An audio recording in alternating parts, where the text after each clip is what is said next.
बिस्मिल्लाहिर्रहमानिर्रहीम, अस्सलाम वालेकुम नाज़रीन। दो रुकनी रिपोर्टर्स बेंच एक बार फिर आपके सामने हाजिर हैं।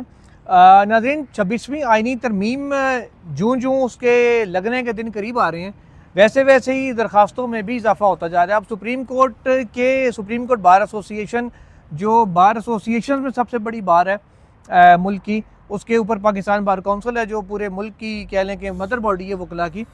तो सुप्रीम कोर्ट बार एसोसिएशन जो बड़ा असर रसूख रखती है, उसके 8 साबिक सदूर ने 26वीं आइनी तरमीम को आज चैलेंज कर दिया सुप्रीम कोर्ट ऑफ पाकिस्तान में, और उसमें उन्होंने मौक़िफ़ अपनाया है कि ये अदलिया की आज़ादी को इससे कर्टेल करने की कोशिश की गई, जिसकी आइन में सिरे से इजाज़त नहीं है।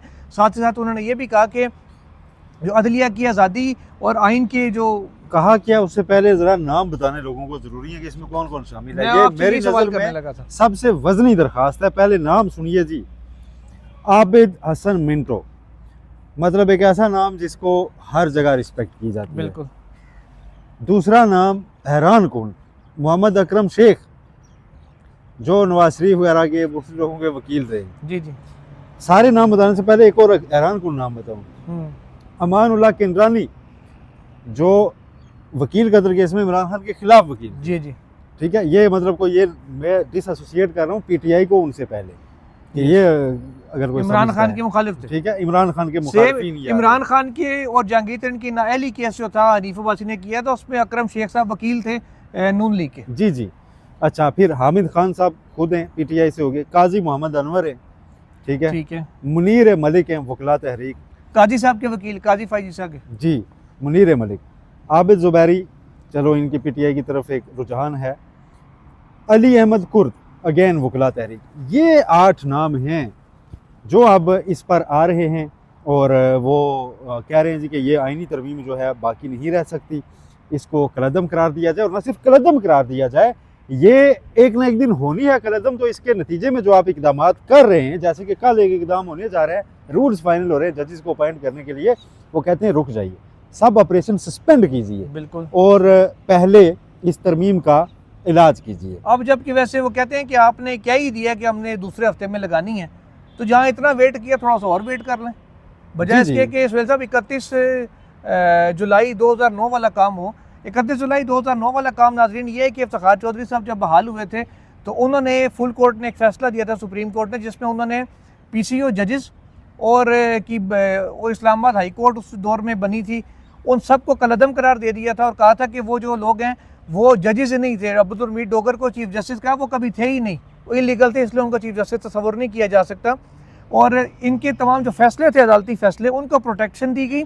इस्लामाबाद हाई कोर्ट बनी ख़त्म हो गई, बिल्डिंग रह गई, अदालत ख़त्म हो गई। तमाम जजेस मुल्क से कुछ 100-200 के करीब जजेस थे, इनफैक्ट 450 के करीब जजेस थे, वो बरतरफ हो गए, और वही जजेस सारे आसमान जहांगीर ग्रुप में आज आजम रितारड़ के साथ मिलकर कानून साजियाँ करवा रहे थे, और दोबारा जज लगने के लिए उनकी रैलें टपक रही हैं, किसी की हाई कोर्ट में, किसी की सुप्रीम कोर्ट में। तो उस चीज़ से बचने के लिए कि दोबारा से सारी चीज़ें रिवर्स हों, आप लगे हुए जजेस को घर भेज दें एक फैसले के ज़रिए। उस चीज़ से बचने के लिए कहा जा रहा है कि आप पहले इस तरमीम का फैसला कर लें, तब तक बाकी जो है ना स्टेप्स उनको ना लिया जाए, उनको रोक दिया जाए। जी जी। और ये 2025 का गर्म आगाज़ होगा मेरा ख्याल है, जनवरी में। बिल्कुल, इसलिए कि ये मामलात खुलेंगे सुप्रीम कोर्ट में, और ये मामलात खुलेंगे तो सिर्फ आइनी बेंच अगर तो इस पर कोर्ट मार के बैठा रहता है कि नहीं हमने ही देखने हैं, तो उनकी मर्जी है। लेकिन ये जितने खुलेंगे, और ये जो 8 नाम हैं, ये भी सामने आए कहेंगे यार कुछ बड़ों का कुछ तो लिहाज होता है ना, छोड़ें आइनी कानूनी उसका। इतने सारे लोग, और जब आप भी जो बैठे हुए हो, आप में से आधे जो आइनी बेंच वाले दिल से समझते हो कि नहीं यार चीज़ ठीक नहीं है। आज जस्टिस जमाल खान मंदोखेल साहब ने एक और बेंच में बैठ के तो रियासत का और सारा रियासती इदारों का और सियासत में मुदाखलत का, और वज़राए आज़म साबिक जो गुजरे उनको अच्छे ट्रीट ना करने के ऊपर रिमार्क्स दिए हैं, बल्कि यहाँ तक है कि सियासी इंजीनियरिंग में मुलव्वस है रियासत। जी, तो सियासी इंजीनियरिंग में मुलव्वस है तो बिस्मिल्लाह कीजिए जी, हमारा तो इख्तियार नहीं ना, मैंने और जुल्करनैन साहब ने तो नहीं रोकना ना। हाँ, बल्कि जब कोई अदालत में इनके सामने सियासी इंजीनियरिंग की बात कर तो कहते हैं सियासी बातें ना करें, खुद आप कर लेते हैं, बिस्मिल्लाह इतला देनी है आपने कि जी सियासी इंजीनियरिंग हो रही है, या रोकना है, आईनी इख्तियार कुछ है या नहीं है, क्या मतलब। तो ये अब इन चीज़ों को तो उनको ही देखना पड़ेगा। अच्छा, इसके साथ सुहेल साहब उसी केस की तफसील पे भी आते हैं, ज़रा अजान हो रही है। अच्छा सुहेल साहब, अब ज़रा उस केस की तरफ भी आते हैं जिसमें जमाल मंदोखेल साहब ने बात की थी। ये ज़मानत कबल गिरफ्तारी का नाज़रीन केस था, और जिसमें काफ़ी अरसे के बाद हमने जस्टिस अतहर मिनल्ला साहब की भी आवाज़ सुनी, उनको भी बोलते हुए देखा। और उन्होंने भी कहा कि बदकिस्मती से जो रियासत है वो और जो हुकूमती इदारे हैं वो हुकूमतें बनाने गिराने में मसरूफ़ रहे। 2017 से ये मुलजिम को नहीं पकड़ सके जो कत्ल का मुलजिम था, और तब से ज़मानत कबल गिरफ्तारी उसकी खारिज भी हो चुकी थी, अदालत से भाग गया था और आज तक वो पकड़ा नहीं गया था। अब सुप्रीम कोर्ट से भी वो फ़रार हो रहा था, बल इनफैक्ट होने में कामयाब भी हो गया था। तो अब अदालत ने पुलिस को ऑर्डर दिया कि जिसको गिरफ़्तार करें और उसको जो मुतलका हुकाम है उनके हवाले करें। तो सुहेल साहब, बाकी मलिक शहजाद साहब ने भी बड़े रिमार्क्स दिए। उन्होंने कहा कि जी को वज़ीर आज़म को भी अब तक नहीं पता होता आजकल तो उसने कितने दिन के लिए बनाया, कितने दिन के लिए नहीं बना। देखें, ये पहले जस्टिस अतर मिनल्ला ने स्टार्ट किया। उन्होंने कहा जी कि इस तरह केसेस यहाँ 2017 से पड़े हुए हैं और रियासत जो है ना वो हुकूमतें गिराने और बनाने में मसरूफ़ है और सारे इदारे सियासी मुखालफिन के पीछे पड़े हुए हैं। ठीक है। और रियासत की फिर जस्टिस जमाल बंदूखेल ने कहा कि रियासत की क्या बात करें, 3 वज़ीर-ए-आज़म को कत्ल कर दिया गया, उनके केसेस का क्या बना। तो जस्टिस अतर मिनल्ला ने कहा कि 40 साल बाद एक का एतराफ़ किया रियासत ने कि हमने कत्ल किया था। तो जब वज़ीर आज़म का ये हाल है तो फिर क्या होगा। इस पे फिर जस्टिस मलिक शहजाद उन्होंने साथ ही अदलिया का ऐड किया कि अदलिया ने सच बोला। हाँ, अदलिया ने कत्ल किया था। हाँ, और ये इदारा भी उतना ही सच बोलता है जितना मुआशरा सच बोलता है। यानी कि उन्होंने मुआशरा भी कहा कि झूठा है और अदलिया भी झूठी है। देखिए, सच क्या 40 साल बाद कह देना कि ज़िया-उल हक ने उस वक्त पूरा असर रसूख इस्तेमाल करके आपके इदारे को इस्तेमाल किया और एक बंदे को क्या वज़ीर आज़म साबिक को कत्ल किया। 40 साल बाद कहना तो आसान है, लेकिन उस वक्त जिन तीनों ने कहा उनके बारे में चीफ जस्टिस यही आफरीदी ने लिखा कि असल ग्रेट तो वो थे जिन्होंने उस वक्त कहा कि गलत हो रहा है। तो वक्त पे सच जो ना बोला जाए ना तो बाद में वो सच तो होता है, लेकिन सच से ज्यादा एतराफ़ ही होता है। एतराफ़ जुर्म है, ये सच नहीं है, ये एतराफ़ जुर्म है। सच उस वक्त होता है जब उससे कोई चीज़ बच सकती है। तो अब तो ये एतराफ़ जुर्म ही है। तो एतराफ़ जुर्म तो फिर ज़ाहिर किया है सुप्रीम कोर्ट ने, लेकिन एतराफ़ जुर्म करने के साथ क्या supreme court being custodian of judicial system, क्या उस कस्टोडियन ऑफ ह्यूमन राइट्स, हाँ, कस्टोडियन ऑफ कॉन्स्टिट्यूशन, जी, क्या उस एतराफ़ के साथ आज की तारीख में बेहतरी के लिए किया है कुछ, या फिर एतराफ़ 40 साल बाद होंगे। आप अदालतों में सियासी बातें ना करें। कोई और करे तो ये कहा जाता है खुद वो करते रहे बैठ के। नहीं, ये अपनी बारी ना किताब के पीछे छुप जाना कि इस फाइल में तो ये नहीं लिखा, इस प्रेयर में तो ये नहीं पूछा गया, और 40 साल पुराने किस्से के ऊपर आप एक कत्ल के मुलज़म की ज़मानत की दरख्वास्त पे भी चले जाएं, लेकिन आज की बात को करे तो नहीं जी, नहीं, अभी तो आप प्रेयर पढ़ रहे हैं, हमारे सामने ये मैटर नहीं है। तो नहीं, मैटर या रखें सामने या ना रखें। आप रख लें तो तारीख नहीं रखेगी, आप नहीं रखेंगे तो तारीख रखेगी। सुहेल साहब, आईनी बेंच के जो सरबराह मीनुद्दीन खान साहब, मखसूस सीटों के फैसले में उन्होंने क्या लिखा था कि प्लीडिंग से बाहर नहीं जा सकती, अदालत प्रेयर से बाहर नहीं जा सकती। और उस दिन ये 2-3 दिन पहले उन्होंने क्या कहा था कि फ्रीकैन प्लीडिंग तक महदूद रह सकते हैं, अदालत जहाँ मर्जी चाहे निकल जाए। मतलब हम आपकी लिखी बात पे एतबार करें, आपकी सुनी बात पे एतबार करें, किस पे करें?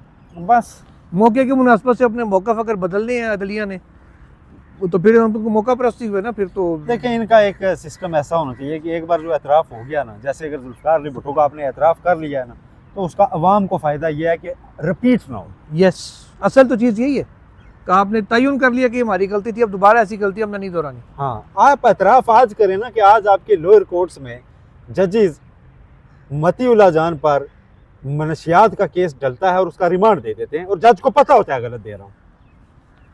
सदीक जान से जानता होता है ये मतीउल्लाह जान, सदीक जान से शर्म बरामद करना होता है। दूसरे रिपोर्टर कहा कि मैं इसके साथ था, रात को इकट्ठे थे, अस्पताल में थे, मनशियात नहीं पी रहे थे ना बेच रहे थे। जज को पता होता है, जज रिमांड दे देता है। और जज ने आज तक ये भी नहीं पूछा गाड़ी से जो आइस बरामद हुई थी वो कितनी मिकदार में थी, किधर है। हाँ, उसका लेबॉर्ट्री करवाया, लिया, पीछे अब उसका रिमांड दिया है किधर। नहीं, देखें जी, 2 चीजें हो सकती हैं, या तो मतीउल्लाह जान के पास वो माल था, हाँ, तो उसके खिलाफ ट्रायल होगा। बिल्कुल। अगर उसके पास माल नहीं था तो जिन्होंने FIR काटी उनके खिलाफ ट्रायल होगा। हाँ, झूठी FIR, ठीक है।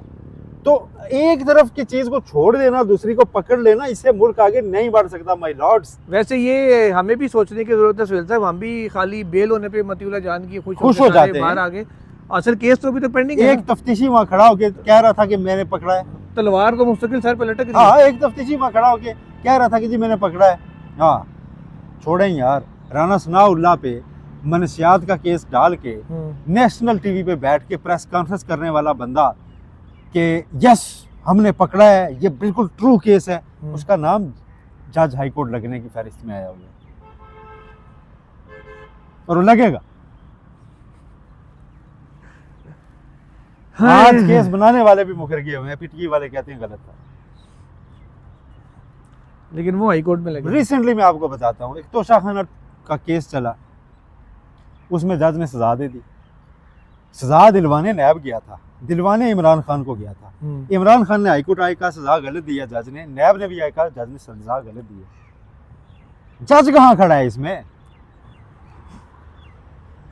जज वहीं खड़ा है। वो क्यों जुडिशरी आपने सफू में ना देखे यार? ये तू कैसा आदमी है यार? तूने सजा दी ऐसी कि जो सजा दिलवाने आती, वो भी जाके हाईकोर्ट कह रहे हैं यस यार जज ने इस बंदे के साथ ज्यादती कर दी है, यस हम इसके खिलाफ केस तो लेके गए थे लेकिन इसके साथ उसने ज्यादती कर दिया, तो ये सजा खत्म करें। अब इस पे तो ये जुडिशरी क्यों खुद को ना देखे? मतलब क्यों? सर वो अपनी मर्जी के नीचे डांग नहीं फिरते ना, मसला सिर्फ ये है। अब गलत खबर देने पे कहते हैं तो सारे पढ़ेंगे, पैमरा को करो, साफियों को ये पकड़ो, ऐसे करो वैसे करो। गलत फैसला देने पे कितने जजों को पकड़ा आपने आज तक? बल्कि कानून ये बनाया हुआ है कि फैसला देने पे जज के खिलाफ कार्रवाई नहीं हो सकती। अपनी प्रोटेक्शन यहाँ तक आपने रखी हुई है। जी जी। फिर क्या ने बूटा गाला कर दे। अभी एक नई अथॉरिटी बन रही है, डिजिटल नेशन, अच्छा, जो बिल आया हुआ है डिजिटल पाकिस्तान का। अगर नेट ही नहीं चलेगा तो वो बनेगी कैसे?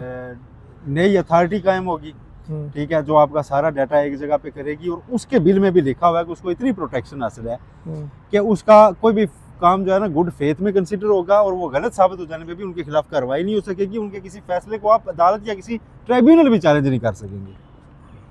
माशाल्लाह। मतलब मेरा सारा डाटा एक जगह इकट्ठा कर रहे हैं, पैदाइश से मौत तक का, तालीम किया है, बैंक रिकॉर्ड किया है, ट्रांजैक्शंस किया है, करें पॉजिटिव है। लेकिन पाकिस्तान में डाटा प्रोटेक्शन किया है। एक साफ़ी हैं ताहिर नसीर, डान से मुंसलिक हैं, रावलपिंडी के, उनका इस वक्त कचहरी में केस चल रहा है कि नादरा से उनकी पूरी फैमिली का डाटा किसी ने निकाल के ना ज़ाती दुश्मनी में, कोई ऐसा नहीं रियासती इदारों के खिलाफ खड़ा था बंदा, ज़ाती दुश्मनी में नादरा से उसने डाटा निकाल के लीक कर दिया, उसकी पूरी फैमिली को मसाइल। ये हालात हैं डाटा के। तो अब सारा मेरा एक जगह पे रख लें ताकि कोई मेरा एक आईडी नंबर होगा ना, वो किसी भी जगह डाले और मेरा पूरा डाटा उठाए।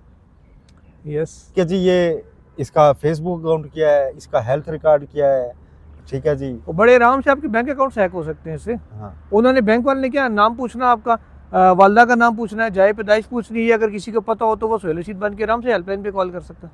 तो वो सारा डाटा जब उसके पास होगा तो प्रोटेक्शन पहले दे ना, ठीक है। प्रोटेक्शन पहले बिल में उसकी लिखी गई है कि उसके खिलाफ आप कार्रवाई नहीं कर सकेंगे। बिल्कुल, आपके खिलाफ भले होती है। इन्ना लिल्लाहि व इन्ना इलैहि राजिऊन। लॉज अथॉरिटीज के लिए नहीं बनाए जाते, लॉज पब्लिक के लिए बनाए जाते हैं। खुदा का वास्ता पब्लिक को पहले प्रोटेक्ट करें। फंडामेंटल राइट्स स्टेट के नहीं होते, पब्लिक के होते हैं। मेरा ख्याल है काफी है जी। अल्लाह हाफिज।